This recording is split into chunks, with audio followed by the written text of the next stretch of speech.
Qurbanlarının sayı 20-ci əsrin bütün müharibələrindən çox olan qatil. Bu gün barəsində danışacağım dəhşətli hekayə qədim dövrlərdə təxminən Misirdə başlayıb. Alimlər hələ də variola virusun dəqiq olaraq nə vaxt ortaya çıxdığını müzakirə edirlər. Amma onun izləri 1000 il əvvəl mumyalanmış insan cəsədlərində belə tapılıb. Bu virus qitədən qitəyə keçərək müxtəlif imperiyalarda peyda olub, bəzi sivilizasiyaları tamamilə yox edib. Variola bir şəhərə çatanda həyat tamamilə dayanırdı.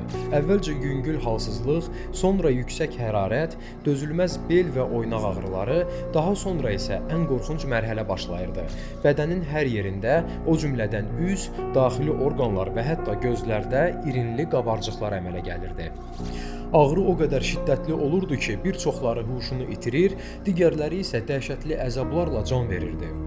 Sağ qalan xəstələr isə bədənində ömürlük izlər, ovulmuş gözlər və tanınmaz hala düşmüş sifətlərlə yaşayırdı.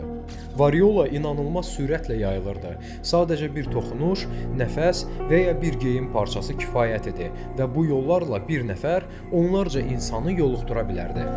İspanlar Amerikaya çatanda özləri ilə silah və iddialardan əlavə variola virusunu da gətirdilər və nəticədə bu xəstəlik Cənubi və Şimali Amerikanın yerli xalqlarının əksəriyyətini məhv etdi.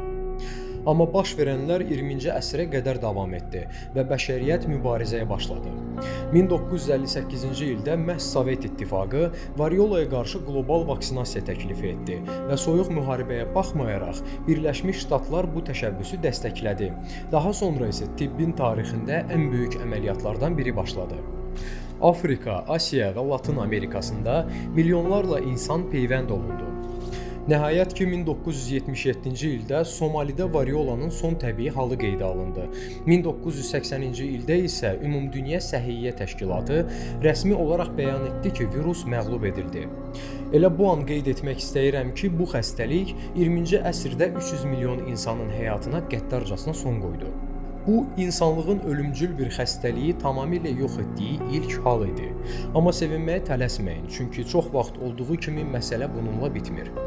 Bugün variola rəsmi olaraq aramızda deyil, amma məsələ budur ki, virus yalnız 2 dondurulmuş nümunə kimi qalıb. Biri Rusiyada, digəri isə Birləşmiş Ştatlarda. Danışdığım hekayə təkcə bir xəstəliklə deyil, gözə görünməz, ordusuz və bayraqsız bir düşmənlə müharibə idi. Və bəli, biz qalib gəldik. Amma ən qorxulusu budur ki, tarix bir gün bu xəstəliyə ikinci şans verə bilər. Necə deyərlər, bizi öldürməyən hər bir şey mutasiya edib mütləq qayıdıb yenidən cəhd edəcək. Özünüzü qoruyun.